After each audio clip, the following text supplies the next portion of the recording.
but for Yeah, whatever you got to reason. head down here. We're ground zero lately. So, Yeah.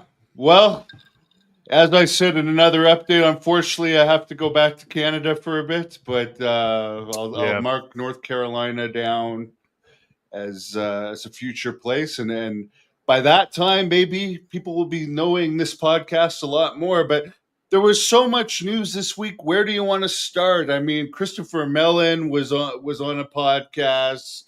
Mike Gold was on numerous podcasts. There was a whole hearing by the Hmm. UFO Disclosure Fund, I believe, or UAP Disclosure Fund in Washington with Yeah. Tim Gallaudet, Lou Elizondo, Avi Loeb, Chris Mellon was there. Chris Mellon, yeah, had a Eric presentation. Davis. Yeah. Eric Davis, yeah, he kind of came out of the shadows. Yeah. Then we had on Joe Rogan Hal Puthoff. Hmm. Uh, Area 52 podcast had a good interview with Whitley Strieber. I mean, a lot was coming out this week, so I'll Yeah. let you jump into it. And by the way, thank you to the UAP Disclosure Fund. They let me post clips of all of the speakers, so they're not in it for the money at all. They're like, please, yes, get the word out about what we're trying to do here. So I Hmm. appreciate that to the good folks at the UAP Disclosure Fund. Yeah. In the PDF, um, I mean, I wasn't going to jump into this initially, but we might as well and just jump right forward to this point and we'll back up into this and help people realize what's going on. Whether you like this topic or not, whether you believe this topic or not, whether you have any vested interest in this topic or not, your tax dollars are being spent to research it, to set up committees for it, to do intake briefings for it. Doesn't matter if you like it or not. It That's just the way it is. Many of us didn't realize that our tax money was being spent on OSAP and ATIP, which were the programs that were being spent to or used to investigate this. Doesn't matter if you believe in it or not. Doesn't matter if I believe in it or not. Our money's being spent on it. So um, this is it's very interesting because when you open Hannibal, you said it's not really making mainstream news. Well, they had this hearing, and the hearing was called the Understanding UAP Science, National Security, and Innovation. And it was put on by the UAPDF, the UAP Disclosure Fund, which were made up of a lot of the names you just mentioned there. But two of the representatives in the House that were sitting there listening, nodding along, were Burleson and Paulina Luna. So we hear a lot about those two names. Burleson is making news recently about bringing in David Grush on the Capitol Hill and like using Grush to leak. Burchett was there too, Burchett was Team there. Burchett, who I've Mm-hmm. interviewed, as well as the representative from Alaska. Yeah, Strange. but like positioned right there beside Eric Davis, Mellon during a lot of these interviews or these parts of the briefing was Paulina Luna and Burleson. But yeah, kind of tucked in back there. I saw Burchett there for a while and then the Alaskan representative. But um, you know, I just bring this up about Burleson and Paulina Luna because in Burchett roughly, but here lately Burleson and Paulina Luna have kind of jumped ahead of Burchett and some of the others about like being vocal about what's going on. And they don't post anything about it. So I checked their X account. I checked Burleson's and Paulina Luna. The only thing that Paulina Luna said to propagate this or to put out any type of like messaging was she put out a message like a day or two ago and she said, I met and heard from Avi Loeb. He is a brilliant astrophysicist. That's all she said. She didn't Yeah, post I any. saw that too. Mm-hmm. And it's weird because no one even really shared the link from the UAP Disclosure Fund video No. because I was trying to find it and a fan pointed me in the right direction. But yeah, UFO Joe Murgia has a lot of that. So if you're on X and you're listening to us and you want to go find a lot of what me and Hannibal's talking about, old reliable Joe who does a lot of the transcripts on this stuff. If you go look up Joe Murgia on X, if you're even remotely interested in the topic and you're not following Joe, then you're missing out because he's transcribing it, he's posting the videos, and Joe's like our resource for this stuff. So shout out to Joe. But yeah, I mean, they're not bringing it up. So, I mean, it's interesting because it's like if this is, and we'll get into, we're going to back up here in a minute and help folks because a lot of people don't want to sit and listen to that hearing. I'm telling you, Eric Davis is hard to sit and listen to. I mean, you He want to fall. admitted that there was aliens in existence, Yeah. though, which is incredible. Which And was it's not really published anywhere. He admitted that there was insectoid-looking aliens, reptilians. Nordics, reptilians, and greys, Yeah. which is amazing. In front of House members.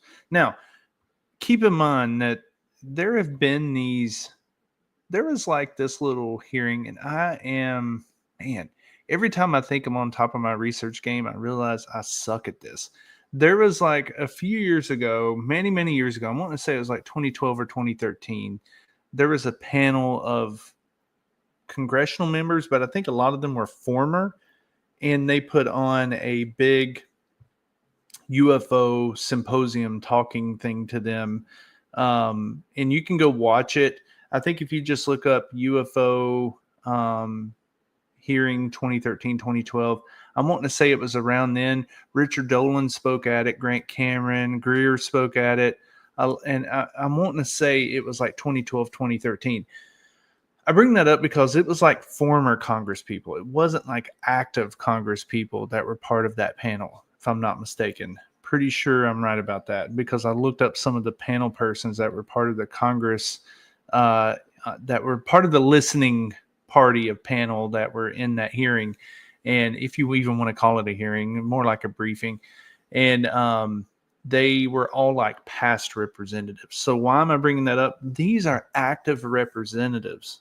And you have Eric Davis sitting here. So let's help them. So that part where we're saying we're going to back up and catch people up.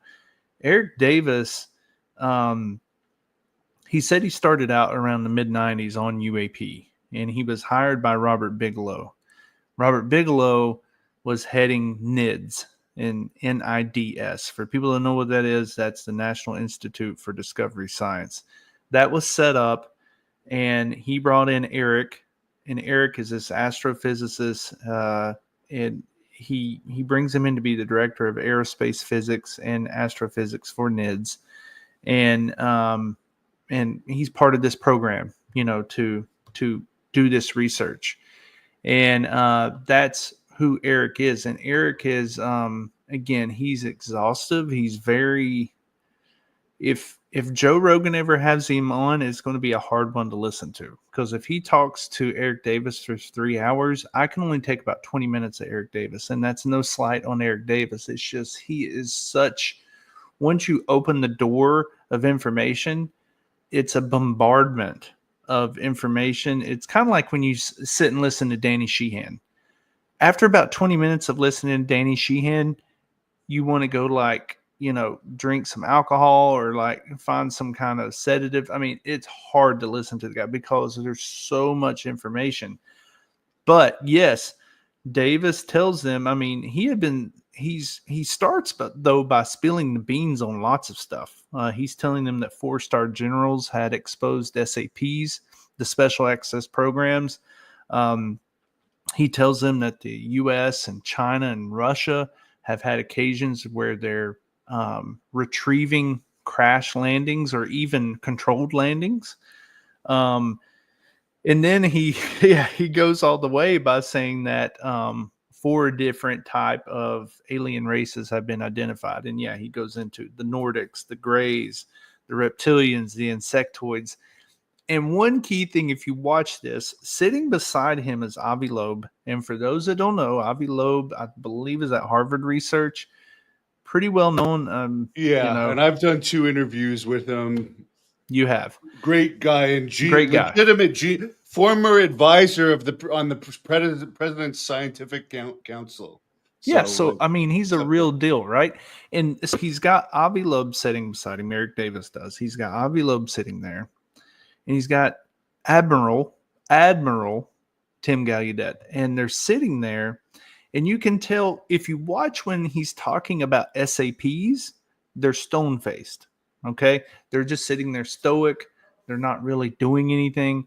When he starts talking about the alien races, they both. Avi Loeb changes his body position. He sits forward. He looks down there, and he's smirking the whole time. And even Gallaudet is kind of got this smirk on his face. And I just bring that up because they love to talk about stigma. Yeah, there he is. They love to talk about stigma. They love to talk about, well, we can't move this conversation forward because there's a stigma around this. Eric Davis just started talking about alien races, and you both completely changed. Imagine I'm sitting here like this, and then someone starts talking about alien races beside me, and I start going like this. I mean, they really changed how they were receiving the information, along with Representative Burleson and Paulina Luna. And then when he gets done telling them about the alien races, he goes into detail. He doesn't just say, oh, well, there's Nordics and there's grays and there's reptilians. He's like, well, these are humanoid looking. And they're like, well, and Burleson's asking him questions. He's like, well, how big are they? Are they small? Are they? And he's like, oh, they're human size. They're 6 foot tall. They're 5 foot tall. I mean, he's getting very He also specific. commented that they are not. There's no super tall ones that he's aware of. Like he Right. mentioned, he hasn't aware of anything like over the 6 feet. So, but he said that the grays are like 4 feet, and the insectoids aren't actual insects. They just look like insects. Right. And it seems like there's like a misidentification is what he's claiming. But anyways, once he gets done with that, they all break into laughter. If you watch all that, they all break into laughter because I think they go on a break and they're like, well, wow, what a time to break. So I think they were probably laughing at the comment made about, okay, this guy's talking about alien races, but it's time to take a break, folks. And they all start laughing. So I don't. Yeah, I mean that. I think that was the most interesting part of the whole thing, and we'll get into other parts of it. I mean, there was a lot for really geeks like us, but I mean, I wish there had been like a follow-up question to that, because they kind of just dropped it, and like that's a pretty huge bombshell. Because anyone that doesn't know, he's also the guy from the Wilson Davis memo. Yeah. Which I'll just put up here quickly. If anyone's not aware of what this famous leaked memo was, you can search this up online. But this has been submitted to Congress too as a legit memo, which Lou, kind of as he's introducing Davis, admits that it was a legit memo. Yeah. And it's interesting because this is not the first time we've talked about alien races from someone high up. So a lot of people forget, may he rest in peace, you're in Canada, Hannibal, your previous Minister of National Defense, Paul Hellyer, Who I actually interviewed. Yeah. He brought up alien races, right? So, I mean, this is not a new thing. Yeah, and I was shocked that he talked about it so clearly. Mm-hmm. And speaking of alien, you know how we were talking the other week about people that look like aliens? Yeah. Paul Hellyer, and I love the guy. Yeah. And that's still to this day my favorite interview I've ever done. Yeah. I met him when he was like 96, and I believe I had the most extensive interview of his career on the UFOs. But he was sharp as a tack. Mm-hmm.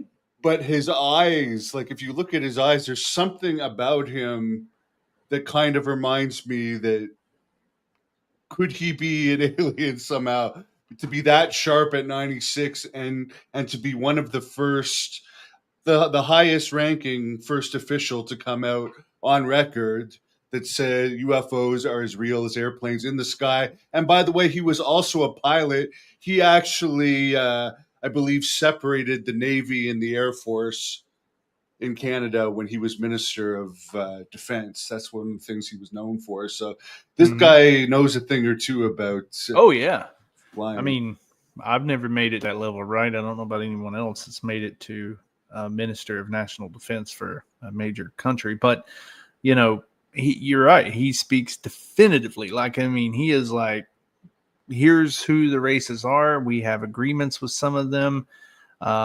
We work with some of them. The U.S. has relationships with some of them. I mean, he spoke very completely on the subject. So for people to laugh it off, it's like, you can laugh it off. That's fine. It does not erase that there's a former minister of national defense for a major country sitting here telling you these things. So again, we talked about this on our last update. At what point did we have the conversation about high-ranking officials being psycho? If that's where we want to go with this and we want to call all these people psycho, okay, let's do that. They're all psycho. Now let's have that conversation about, why are all these high-ranking officials psycho? Why is Chris Mellon sitting there, who was high up in national security and national defense of the United States, psycho? Lou Elizondo sitting there, made it up to higher ranking, psycho. You have Hal Puthoff. For those that don't know Hal Puthoff, we're going to get into his Joe Rogan conversation in a minute. But even Hal was way up there. He was in the NSA, psycho. So, okay, fine. Yeah. You want to call these people psycho? Let's move on. Here's Paul Hellyer, by the way, anyone that doesn't know him.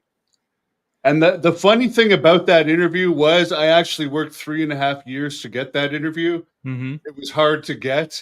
And when he booked it, it was like 6 months in advance. It's like, meet me at my penthouse, Toronto Harbor, 7:30 a.m., August something. It was like, this guy 6 months out has such a schedule that he's going to book me at this time in the morning this far out. There you go. I found it amazing. But that's awesome. What a rush. I mean, I remember I wrestled the night before, drove to his house with a friend overnight to get there on time. And I wasn't tired at all on the drive back. I had such a adrenaline pump. Yeah. Yeah, because I felt like I was with like someone super special. So a historical figure. And he absolutely is. And, if I'm not mistaken, he sat in front of your government's, one of your government's councils, and was one of the first to sit in front of them and acknowledge this.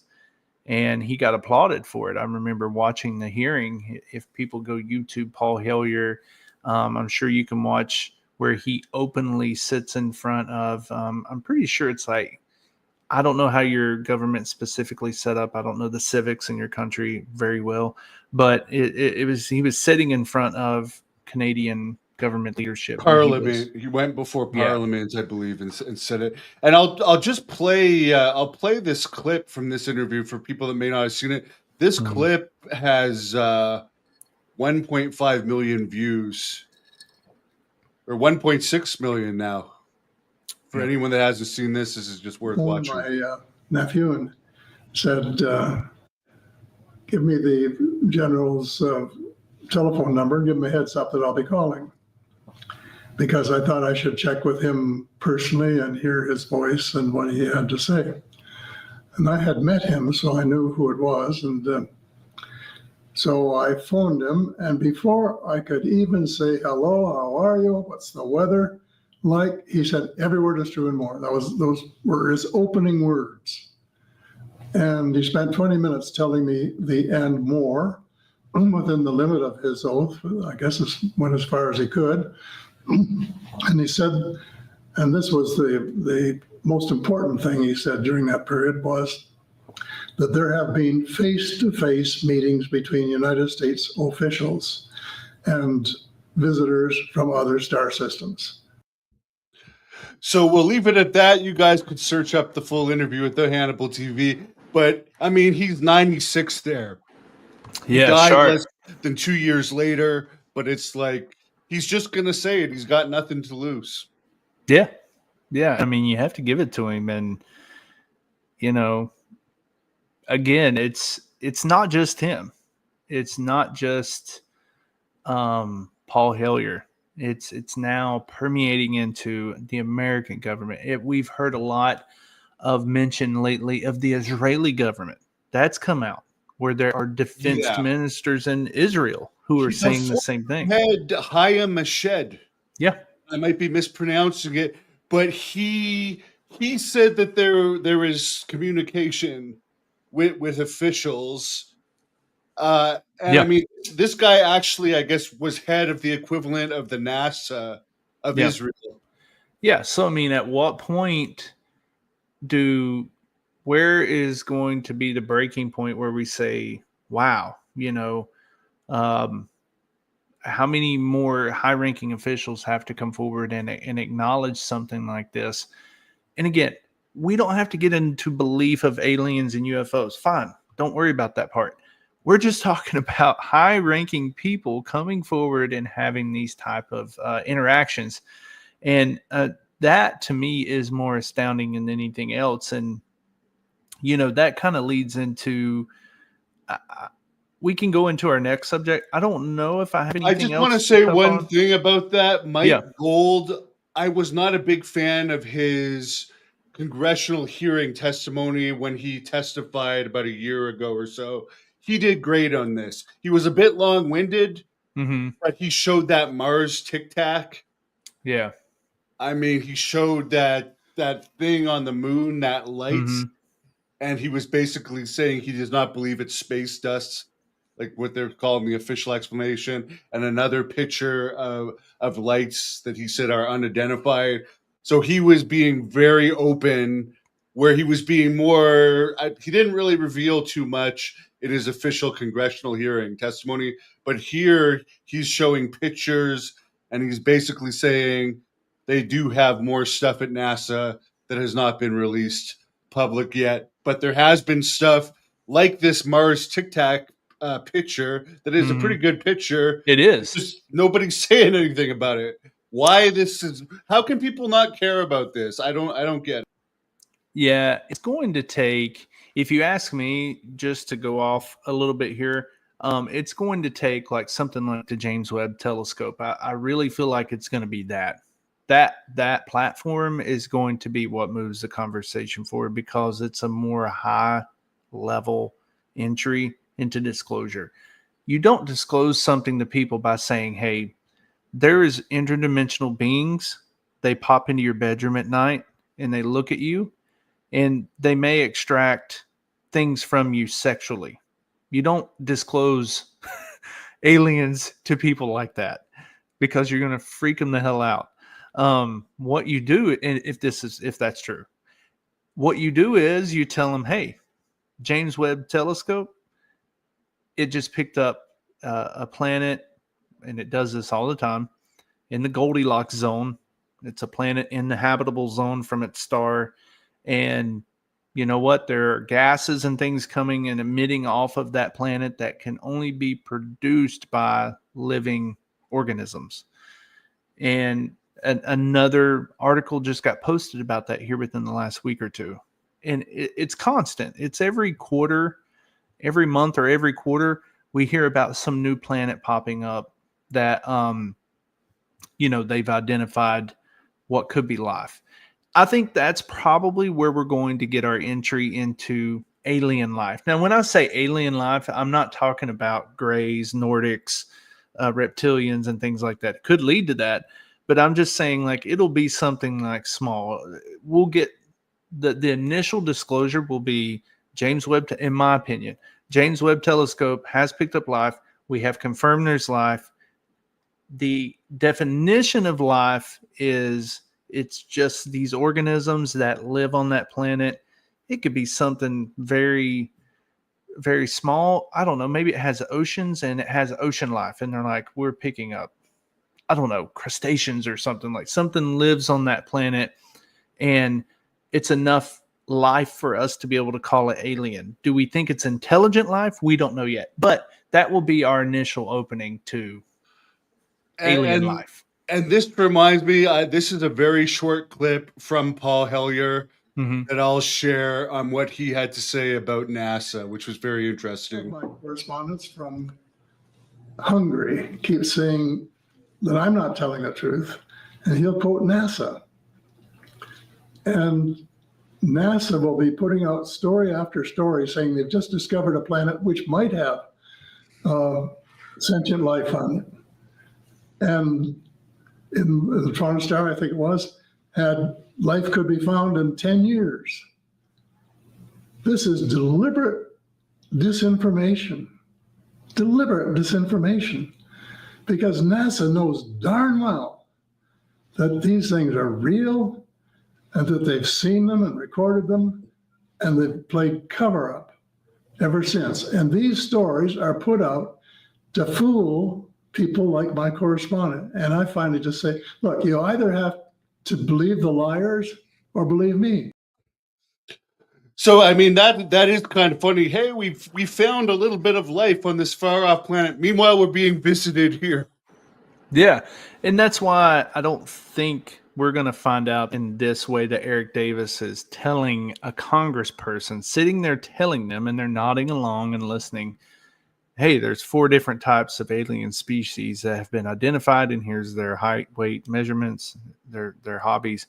You know, he's going in detail. He didn't say their hobbies, but he's going into detail on these species, and people don't even realize it. And I don't know if that's people's fault, because again, Anna Paulina Luna and Burleson, these House Representative members, Burchett, none of them, they did not even recognize it as far as like publicizing it and saying that they were there. So it's a little harsh to move it forward. But one big thing that came out of that hearing, and this is the thing that's been creating shockwaves across the community, not as much really as Eric Davis's talking about 4 alien species, because he didn't have any proof, right? He's just saying what he's heard.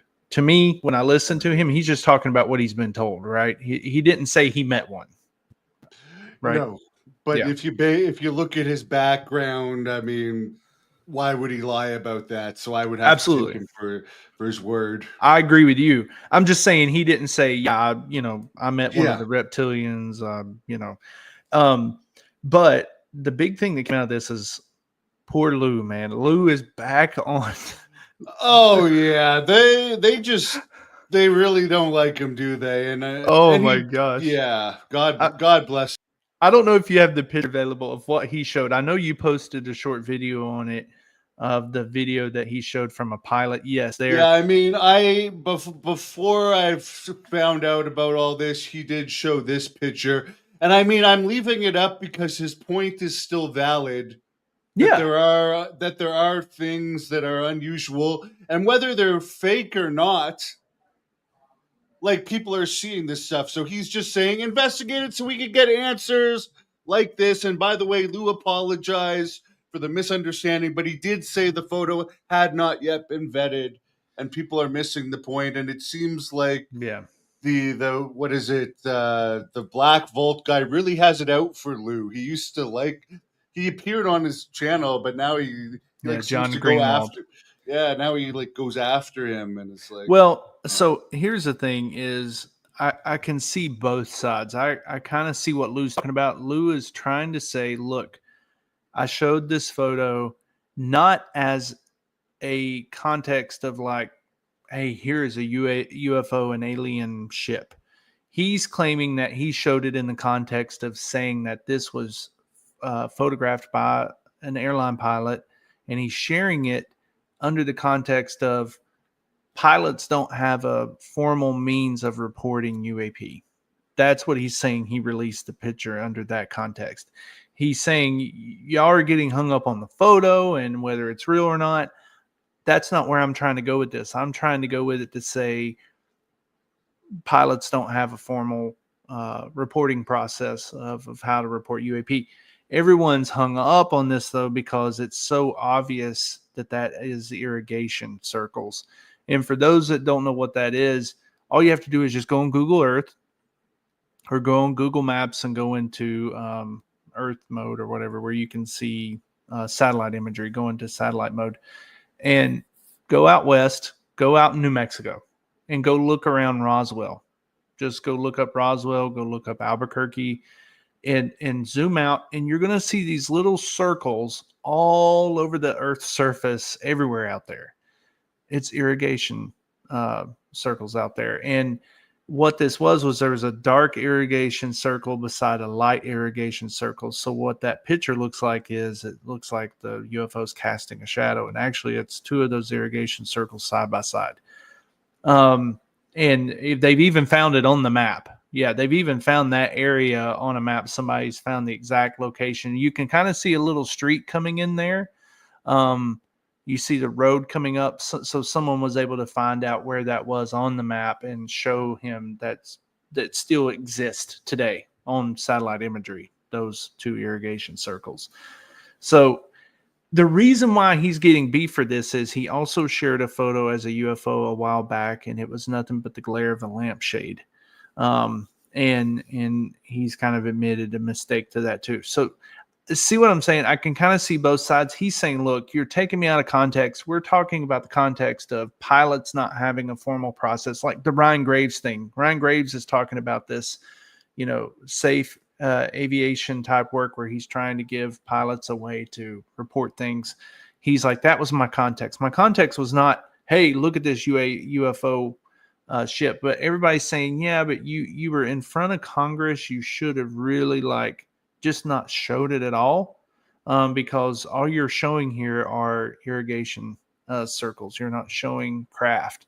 So that X has been blowing up. Poor Lou is they are dragging him this week, man. The last 2 days it's been rough for Lou. People saying his credibility's now shot. No, it's not shot at all, but the haters are just going to go after him more. Yeah. The only thing I wonder is if there is and this is my conspiracy theory side, mm-hmm. if there's a chance he is legitimately working as a disinformation agent, that he's mm-hmm. purposely put out two fake things to hurt his own credibility, to make the whole thing seem like, okay, there's explanations for all of this. He's not. You're onto something there. Yeah. And let me explain why you're onto something.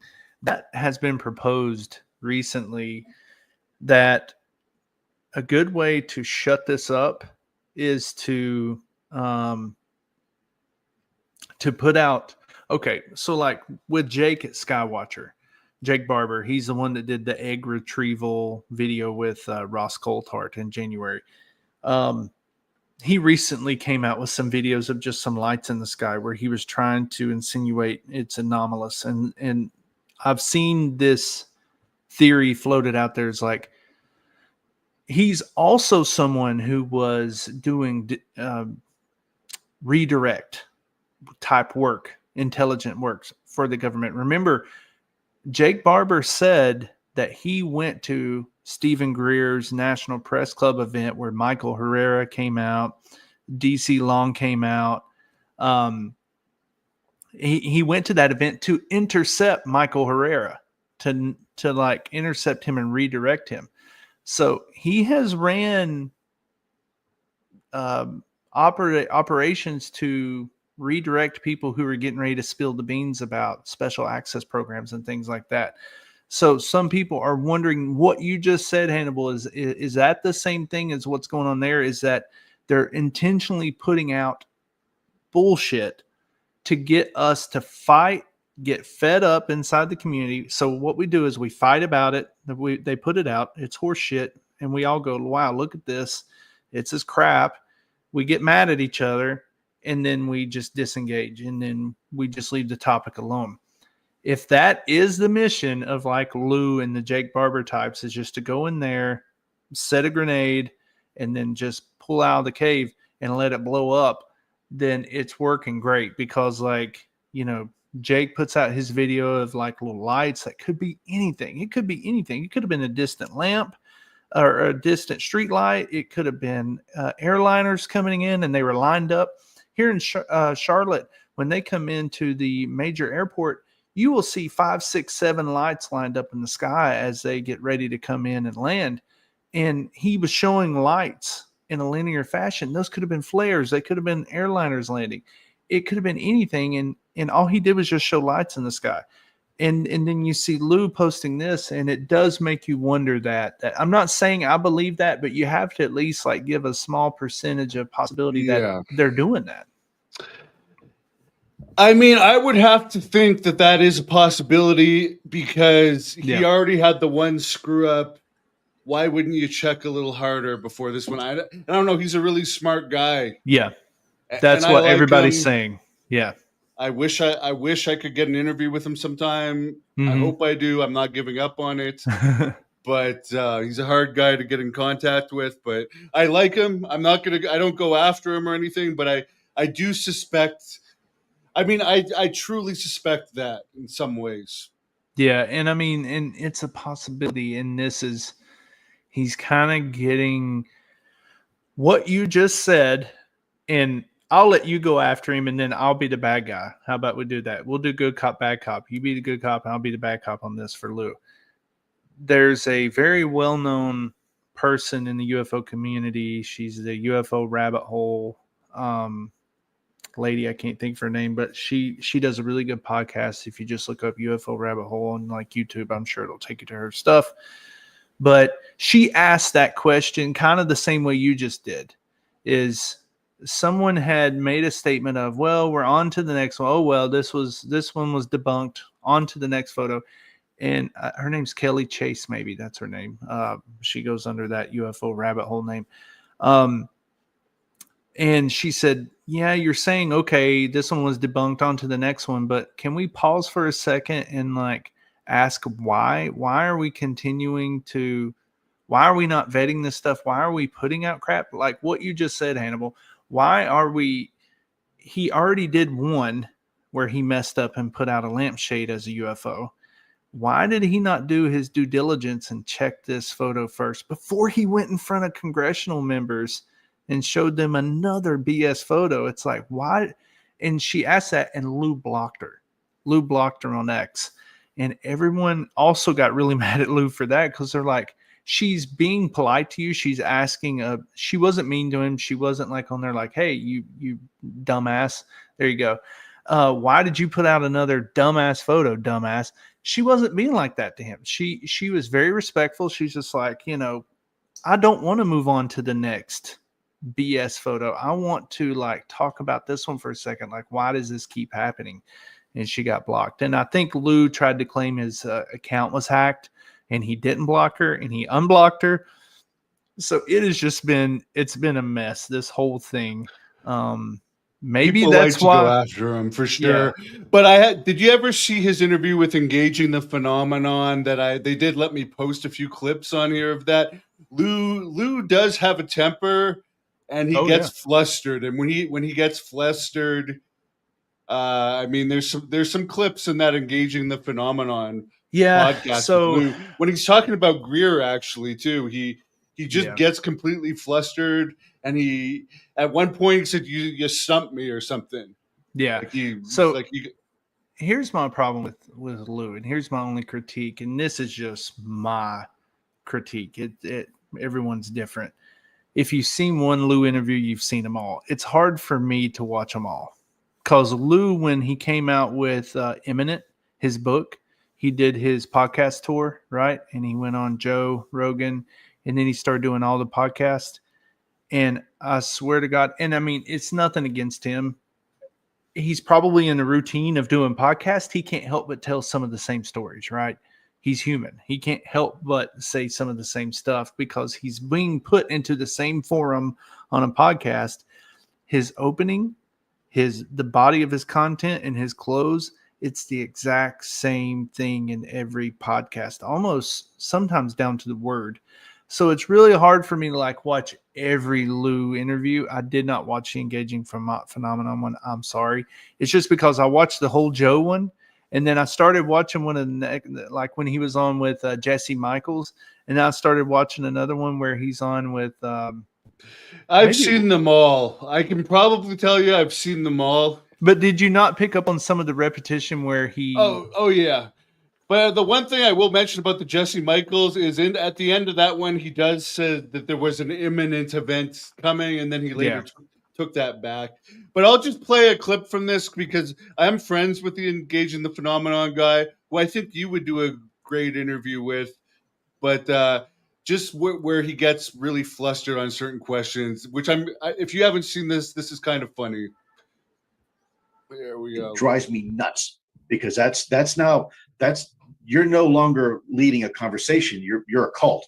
You're trying to control people's thought processes and behaviors, and worse, you're extorting money from them. That I can't stand. And anybody who wants to do that, fine. You want to give your money to somebody, fine. But my recommendation is you're better off giving it to a charity. At least they'll do something positive with it. Cognitive human interface. What did that mean to ATIP? Well, I think you know what that means to ATIP. That's kind of your CE5 now, isn't it? So was something like that, I guess, observed in all the studies and the cases? James, I'm gonna take a Heisman pass on that. Sure. Because again, I'll let experts speak to that. Sure. Is there anything you can say to that at all? Well, I'm doing your interview, aren't I? Wonderfully said. Okay, what about for all those people out there who say Lou doesn't give CE5 any credence? Well, you've never asked. I was going to say this. I mean, cognitive human interface. That's just. I mean, we could just call that CHI instead of CE5, right? What about penetration through solid surfaces? That sounds interesting. It is interesting, isn't it? Would that also fall under transmedium? Yeah, absolutely. If you understand the mathematics like some of our guys do, there's some theories that potentially stipulate that mass and matter and energy is a bit relative. And again, I'll allow the physicists to expound upon that. But yeah, certainly something worth looking into. Yeah, and then there was, I guess this just relates to the other one, is unique cognitive human interface experiences. So that's almost like ATIP saying contact experiences. Fair. Okay, yeah. Yeah, I found these slides fascinating, and I don't know why more people are not talking about them. It says DoD has been involved in similar experiences in the past. I don't know if you're familiar with anything like that. Okay, enough of that. Sorry about that. No, I apologize. Just really interesting slide. I'll say anybody that knows ATIP slide 9. Read in between the lines. There's no lines there, but if you read in between them, you can probably learn a lot. In the early days, ATIP was looking at a lot of things. I think that's fair and accurate to say. Is there a chance, like if UAP task force is made a permanent body, is that kind of a continuation of ATIP? Of course it is. I mean, I won't go into detail. The people that are a lot of the folks that are involved with the UAP task force were part of ATIP. I mean, yeah, they're buddies. I can call them on the phone if I want to. Would you be able to get re-involved at that point, or you wouldn't want to? It depends where I'm most effective. I've got a voice that right there. Someone just says Lou seems agitated. Yeah, he gets weird in this. It's almost over, but I have less authority, but perhaps he gets very uncomfortable in this. And so at some point it's going to depend good for James. What is the best way for me to continue to have at the end, productive conversation. He taps out of the interview. It's kind of funny. I don't want and this to be some sort of forgive me, Jerry Springer event. I'm not trying to create drama. I just want answers provided to the people that they paid for with their tax money, the taxpayer paid efforts. I want. That's what you were just saying. I want solutions. I want that. I want the data that you paid for provided to you. Oh man, I wanted to. And I don't know if you can comment on the spatial temporal translation. What does that mean? When? Well, James, you have succeeded in making me squirm. So congratulations. Yeah, so I mean that's a very interesting. As I said, you say his interviews are repetitive. James had some amazing questions there. He's a little like you, But he's just very familiar. stonewalling him. Yeah, he's just Yeah. stonewalling him, right? So I mean, it's like because James. I mean, credit to James. He's coming at him with stuff that no one else has asked, right? Yeah, but I could see if he's in that flustered state and there's some woman like he should have just said he blocked her. Yeah. Let's Yeah. face it, if someone hacked his account, it would be more than blocking a YouTuber that they would do. And what he's talking about with the physicist, I mean, he's essentially talking about Hal Puthoff and people like that. And you know, again, Hal was on James, sorry, got James on the brain, Joe Rogan's podcast this week. So for those who haven't watched it, again, you have to there is a lot of talk on that about remote Mhm. viewing, and I have to admit I'm about I think an hour in now, and so far it's pretty much mostly remote viewing, but it's starting to get into the alien talk. And I'm not even worried about the alien stuff. I mean, the alien stuff is what it is. If he said there was a base somewhere, fine. If he saw a craft, fine. Everybody has now. This remote viewing stuff, you know, as we kind of finish out this session, I think that is where ufology is headed. We're much more moving away from craft. So what happened with Jake Barber is when Jake Barber came along in January, he's talking about this this extrasensory perception, right? And about receiving some visceral event from this alien craft as he captured it with his helicopter, you know, and he's talking about that.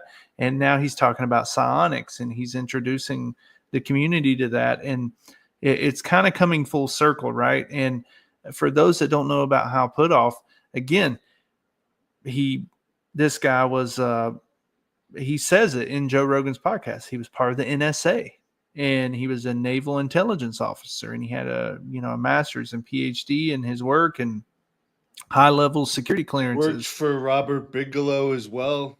He said that is he still with To the Stars? But he's one of the founders of To the Stars, wasn't he? Yeah, or like a board member or something. But yeah, he was part of that coming out party. And but for those that don't know, really quick, how he started. If people are like, how did Hal Puthoff get into this? Ingo Swann. So he was the psychic. So Hal was over here doing some studies and everything, and Ingo Swann reaches out to him. And Ingo Swann is a psychic, and he's part of who was studied during the Stargate project with the CIA.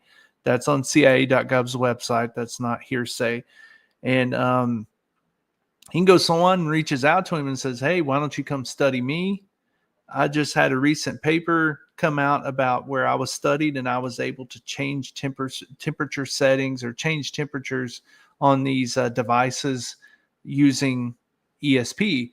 You know, you should come study me. So they set up a Stanford research project, Hal does, and they put him in one of those like cage situations where you're like 7 layers deep of like all these different layers of like protection to where no type of signal can come in or out of that cage. And they run tests on Ingo Swann to see if he can do things. And not only was he able to he was able to change like the devices that were used to measure him. So imagine you have a computer sitting there and it's got these oscillating devices on the inside of it, and he can change on demand the oscillation of those devices with ESP, and he's doing it and saying it as he's doing it. Like, I can slow it down and it would slow down, and I can speed it up and it would speed up. And so he does this, and he does it on demand, and they capture it, and Hal Puthoff writes a paper about it, and the CIA finds about it. And the CIA goes, okay, we have a situation here. The Russians are spending millions of dollars on this type of espionage. It's you hear them called like what Joe McGonigal did. Joe McGonigal was on Sean Ryan's show, a psychic spy. I think he was even on with Jesse too. So the Russians were starting to use these psychic spies, and the U.S. government found out about it, and they wanted someone like Hal to help them like run a program. Like, we need to figure out if you can debunk this. Is this part of something? And he helped them kind of set up that program, and that's where you see the document that people can look it up called the Stargate Project. And you can see the dollars that were appropriated to the from the DIA, which was the Defense Intelligence Agency. You can see in the document they talk about appropriating millions of dollars to that project. And for those that if you watch the Joe Rogan podcast, one thing that was interesting about it, he shared a picture of what Joe McGonigal did, and it's amazing. If it is true, because Is that the submarine picture? Mhm. Yeah, that was pretty damn impressive.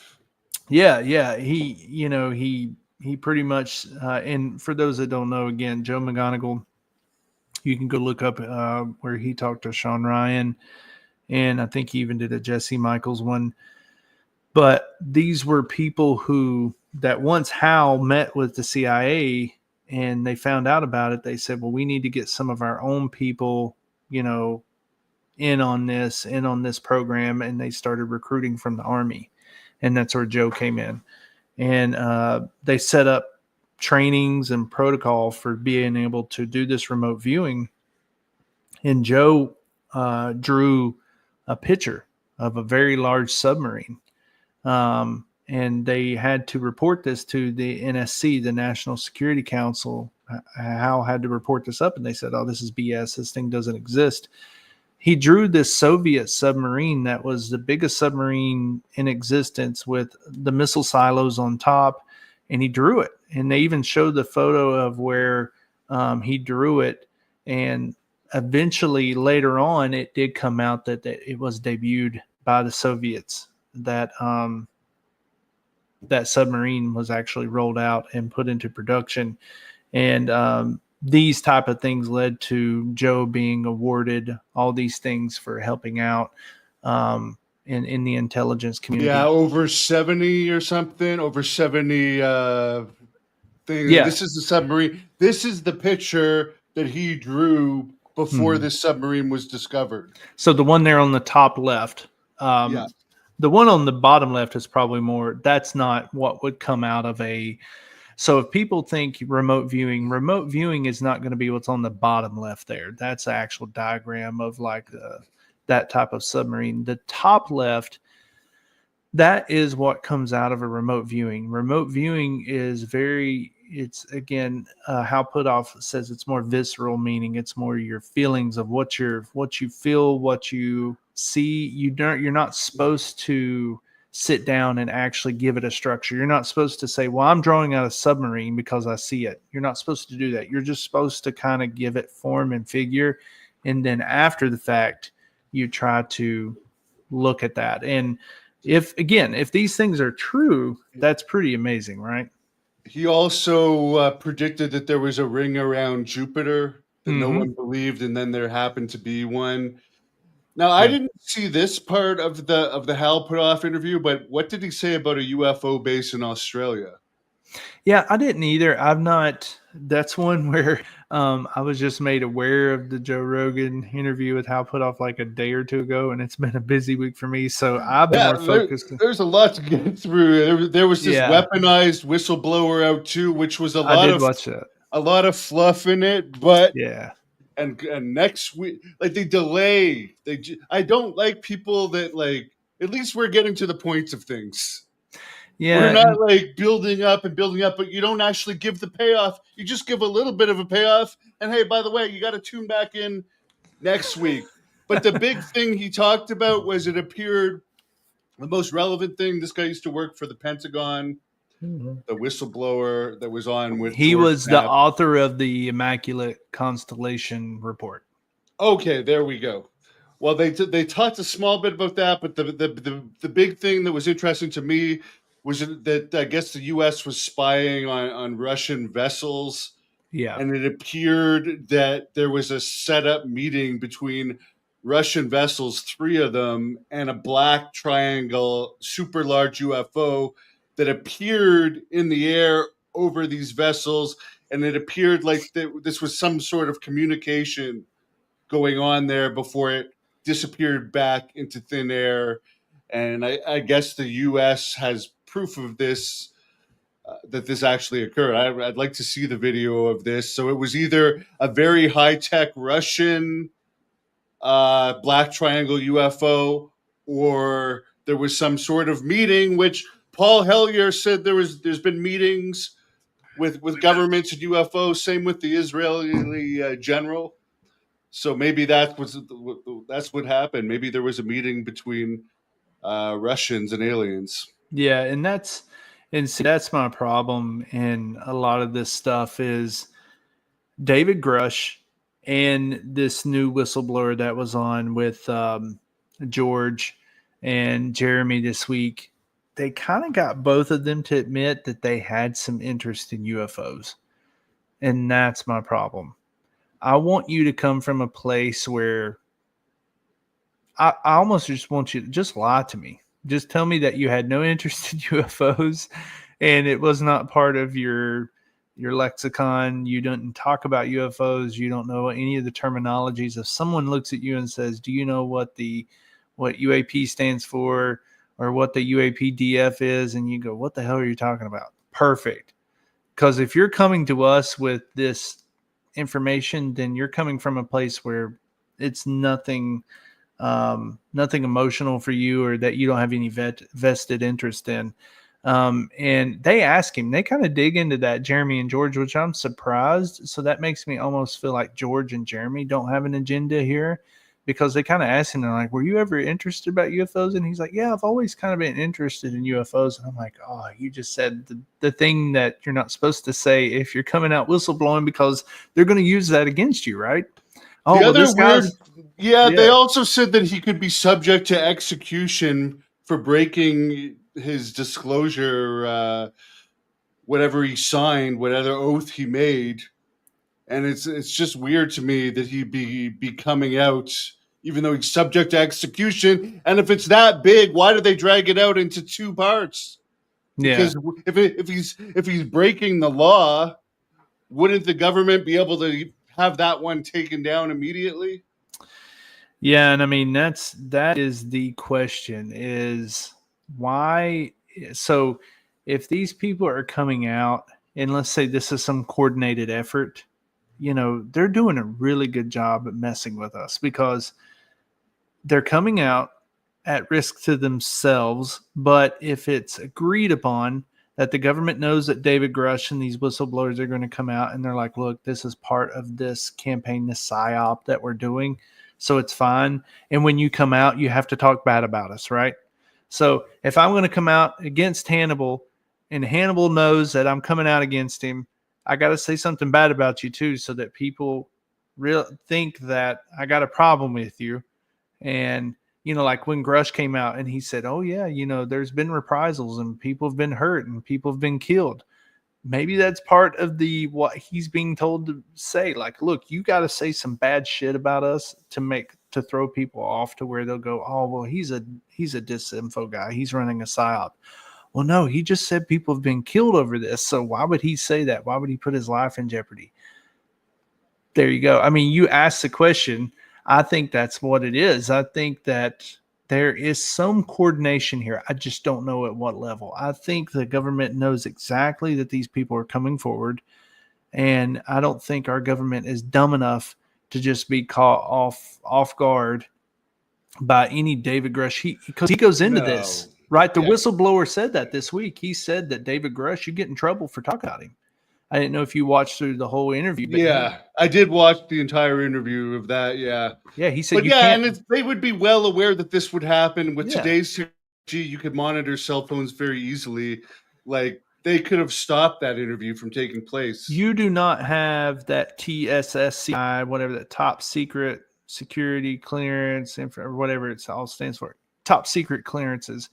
You don't have that with exactly what you just said. being able to have the ability to monitor these people in all that they do, their text, and they probably know that. They're probably told, look, you have top secret security clearance. You have to be made aware that you are giving up some of your private life because we have to be able to tap into you and make sure you're not talking to the Soviets, make sure that you've not been compromised. And they probably tell them it's for their own safety. It's for your own safety, because if the Russian government reaches out to you and says, hey, we know where your wife is and we're going to kill you unless you tell us this, this, and this. Well, if we're monitoring that person's line on our end of the deal, then we're actually going to save them, even though we were wiretapping them. So they're probably told, look, you are monitored.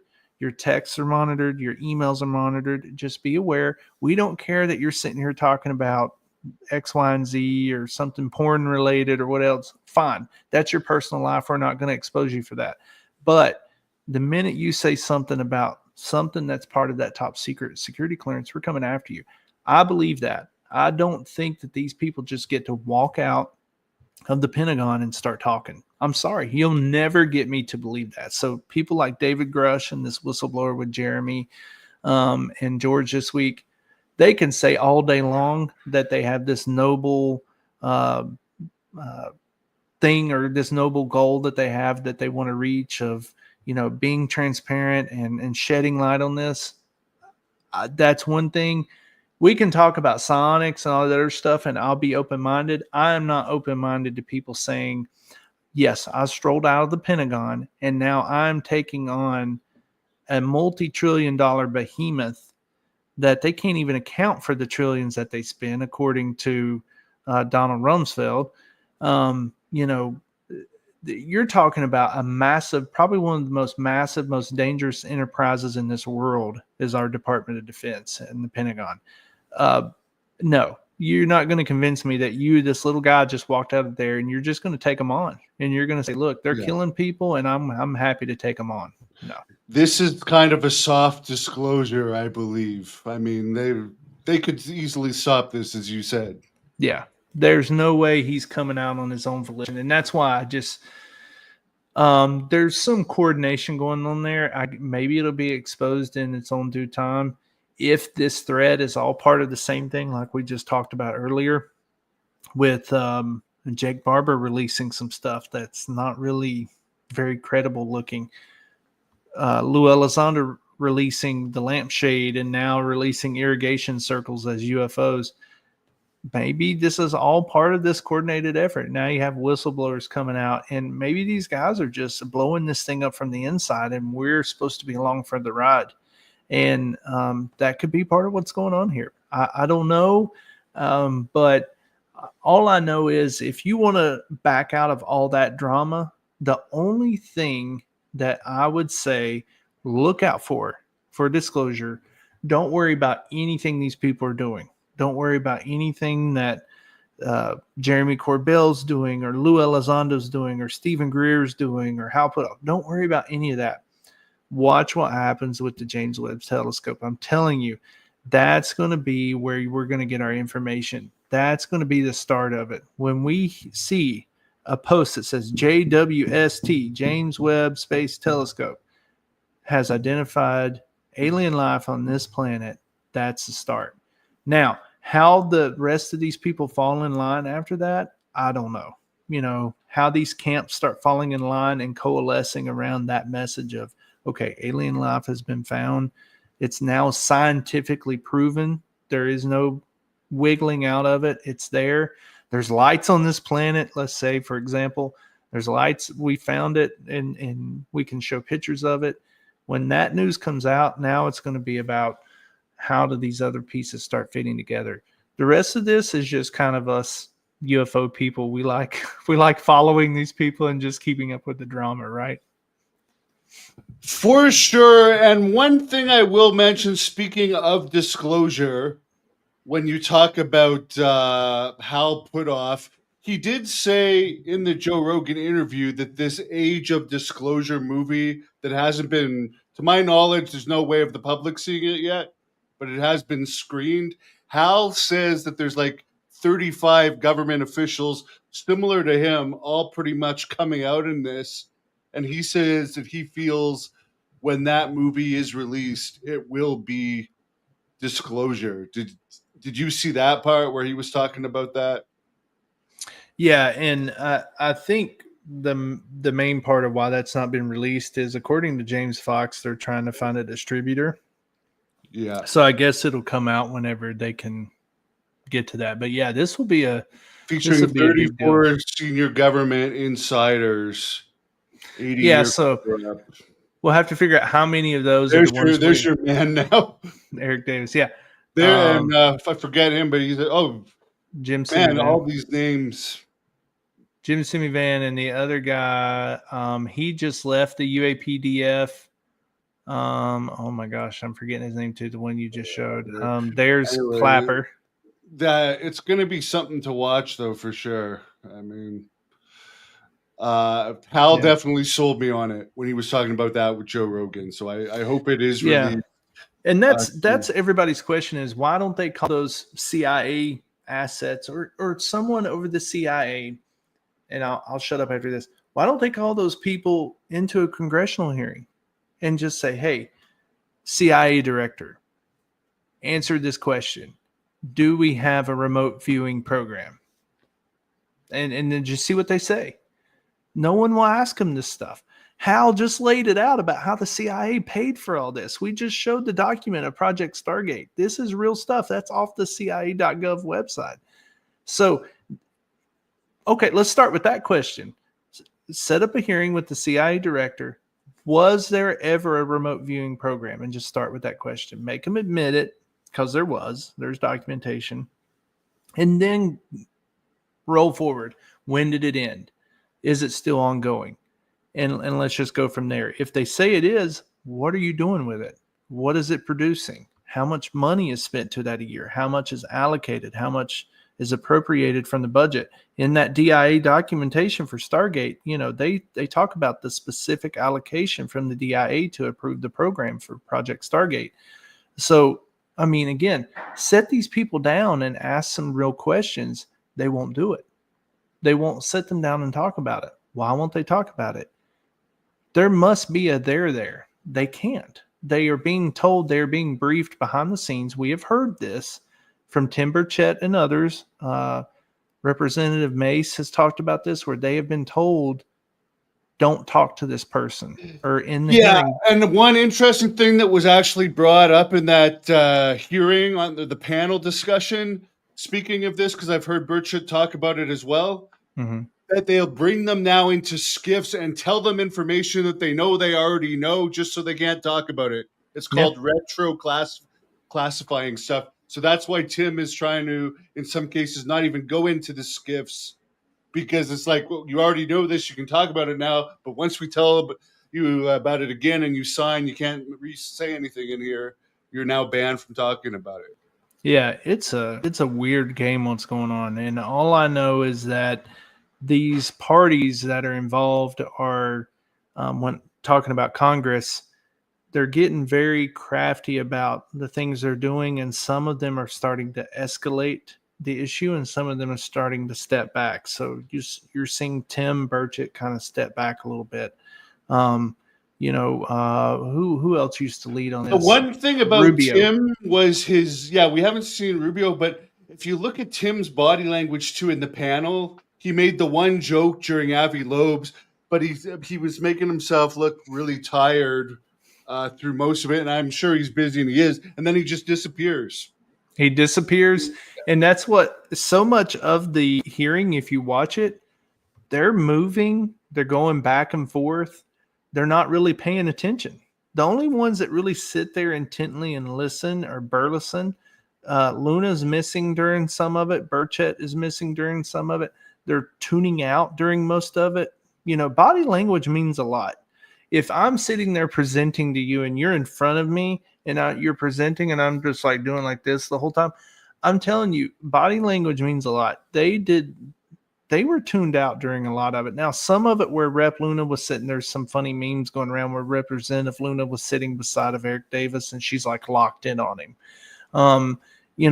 So I'm not saying the whole thing, they were just like tuned out, but they were doing a lot of tuning out. So I did not pick up from it that they were taking it that serious, and they laughed at Eric Davis's stuff with the alien races. He's telling them flat out there's programs, and that 4-star generals have identified these programs that are doing these crash retrievals and these reverse engineerings. Hal Puthoff has gone into this before. Hal Puthoff talks about in Joe Rogan's podcast about them going through this exercise about 20 years ago, where they were tasked with coming up with a mitigation plan about how do you do a disclosure.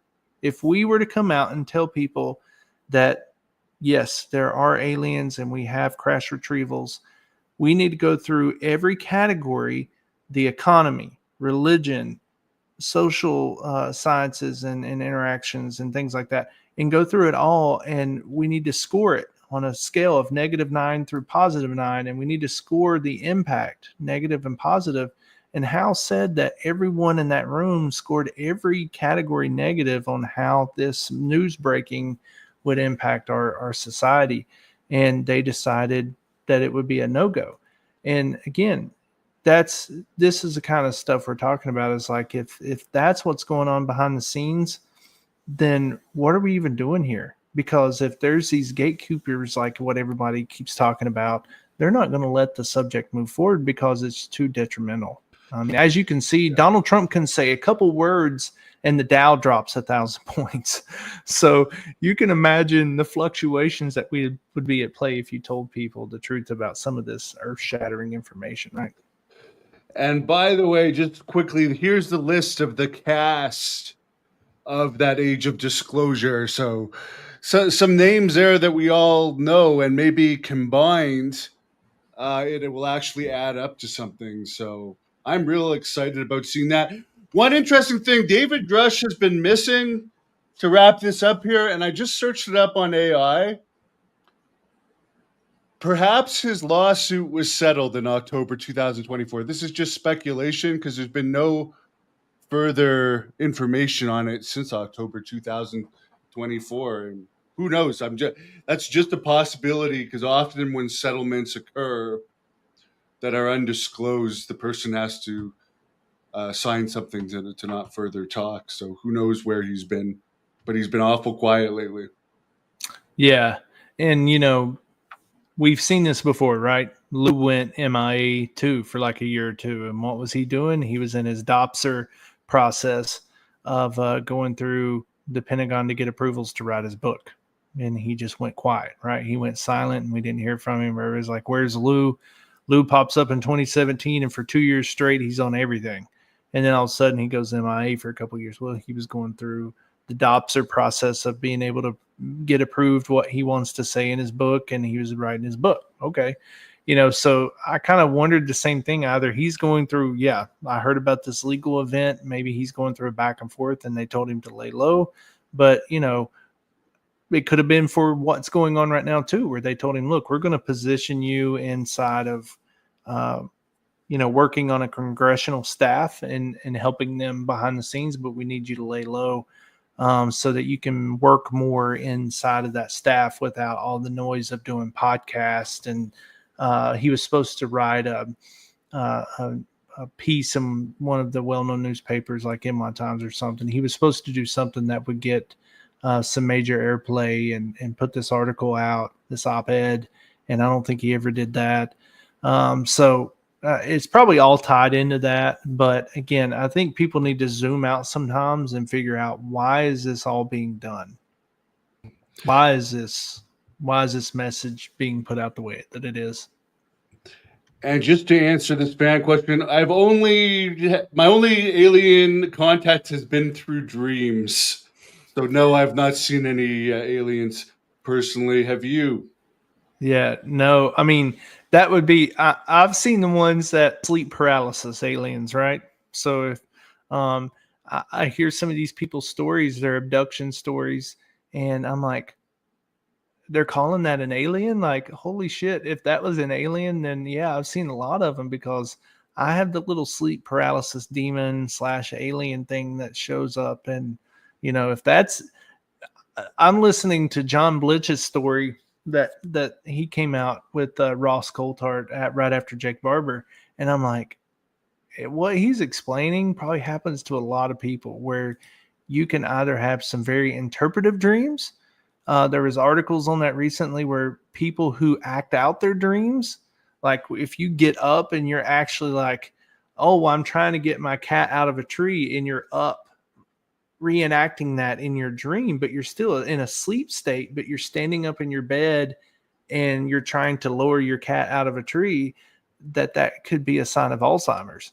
And that people that do that, and I saw that study come out on that, but John Blitch is talking about that like, oh, well, these dreams that are so real like that, but he's waking up with these scars and things like that. And I'm like, man, you may just be having some very interpretive dreams where you're like acting these things out, and it's nothing alien at all. But no, I've never seen any, and let's put it this way, I've never even seen any objects that, because every time I see something that's interesting, like the other night, I'll just say this real quick. I'm looking out in the western sky and I see 3 lights in a row, and it's right over the tree line looking west. So I'm like, that can't be Orion's belt, right? Orion's belt is 1, 2, 3 stars. Orion's belt's usually higher in the sky. It can't be Orion's belt. And I'm looking up flight radar. There's no flights out, and it's just perfect 3 little lines. I'm like, oh my gosh, is this going to be my first UFO? And I started researching, and sure enough, this time of the year, Orion's belt at that time of night, around 10:30 at night here Eastern Standard Time, is very low in the western sky. It was Orion's belt. So some people don't put the research in, and they go and they start spreading information saying, well, look at these, look at what I saw. Every time I've seen something where I felt like it could be anomalous, I usually figure out what it is. Unfortunately.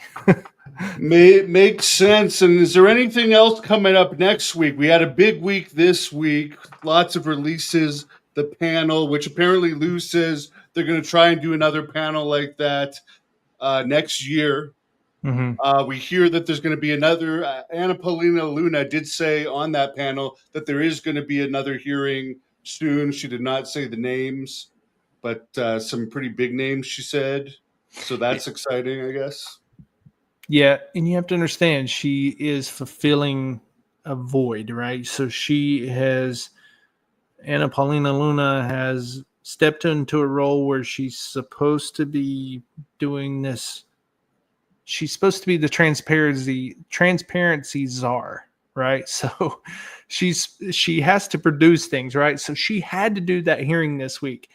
I don't get the feeling like she was even happy to be there, other than her tweet saying she was really appreciative to meet Avi Loeb.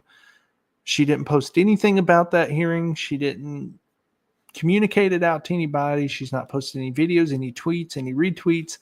So I think she was checking a box last week. She was like, look, yeah, there's this UAP thing out here, and these people keep bothering me about it, and I have to do something, right? I have to do a hearing, and she was checking a box last week. So if she checks another box, us UAP UFO people, we're going to be super happy about it, and we're going to watch it, and we're going to think it's cool.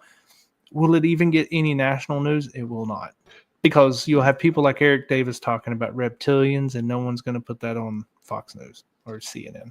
The other weird thing about it, I mean, I wish I could have covered it. I wish someone would have told me about it, because the taping of it was not done very well. They did tell me they're going to put out a better quality with fixed sound. Yeah, the audio is awful. Yeah, and I know they're new at this, but it's like I would have thought there'd be news. Like there was wasn't packed with cameras or anything. I would have thought there would have been a lot more media covering that. No, I think it was very closed. It seemed like the audience was very select, very small setting. Yeah, one of our friends was in that too, and his name is escaping me, but I've interviewed him a few times. James Fox, but the other guy from Washington that's made some predictions. Matt Laszlo. Matt Laszlo was there, but there was he's balding, black shirt always, gray hair. Oh, Stephen Bassett. Yes, he was there. Okay. Yeah, he does a lot of like the lobbying work. I thought I saw Sheehan's shaggy little gray head there. He sticks out, that white shaggy head of his. He always sticks out. I could have swore I saw it because I'm pretty sure I saw James Fox posting on X, and he's like panning around with his phone. If I'm not mistaken, he could have been reposting. Why wasn't he filming it? I mean, he's a professional. Yeah, I know, Like- but him being there and being on the inside, a lot of people had put out that, is James Fox part of this now? Is he part of this coordinated release of information? Because some people have said that the one where he brings out Jason Sands, the program. Yeah, maybe that goes back to the whole Lou Elizondo thing we were talking about. Yeah, everybody's wondering because it didn't feel like. By the way, any update on him? But Jason Sands was in some communications for an interview with you at one point. Yeah, yeah, we had talked a couple times, and I think Jason had some stuff going on, and yeah, I've not heard much back from him. We had one taping set up, and I didn't hear from him, and then he got back and I was able to get back in contact with him, and we actually set a date and a time. And when I contacted him that morning with a link to join, he told me he had to back out. He said he was too busy with some stuff that he had going on. And then subsequently later, right after that, he ends up on all kinds of X Spaces doing events. And he also had some events he was showing up on for some other stuff. So my guess is Jason was just busy. Like, he had a lot going on in his calendar, and I just was not important enough for, and that's no slight on him. I guess if you have to prioritize and put your ducks in a row, I was probably toward the end of the totem pole, so I got bumped down a little bit. So I don't think I'll pursue Jason Sands anymore. I think he's got busier things going on. So. And his little limelight has kind of dropped now anyways, but who knows, we might run into him in the future. But we went overtime. I know we had some good viewership tonight. Appreciate everyone for watching. We're going to try and do this every week, update you guys on everything going on in the world of UFOs. So please subscribe to The Hannibal TV on YouTube, or follow us on Facebook or Twitter. We air on all those platforms. Thank you very much, Casey. I'll let you shut things down. Yeah, I mean, we often go into next week thinking how much is going to be going on, and then boom, tons of stuff happens. So I promise you there will be more that we'll have to cover. And again, whether we like this or not, whether people want to agree with this topic or not, your taxpayer dollars were used again this past week to have your representatives sit around and do intake and briefings on this topic. So when people laugh at you if you go talk about this and they go, "Oh, that's stupid," who's stupid then? Because taxpayer dollars are being spent to research this, to do briefings on this, to do hearings on this. So who is stupid then? So, I mean, are we stupid? Are we the ones? Who is stupid in this aspect? Because very educated people, mostly all attorneys, are sitting around talking about this stuff every week and having hearings and briefings on it. So if it's not real, why do they keep propagating this topic? I think that's probably what we need to keep our eye on.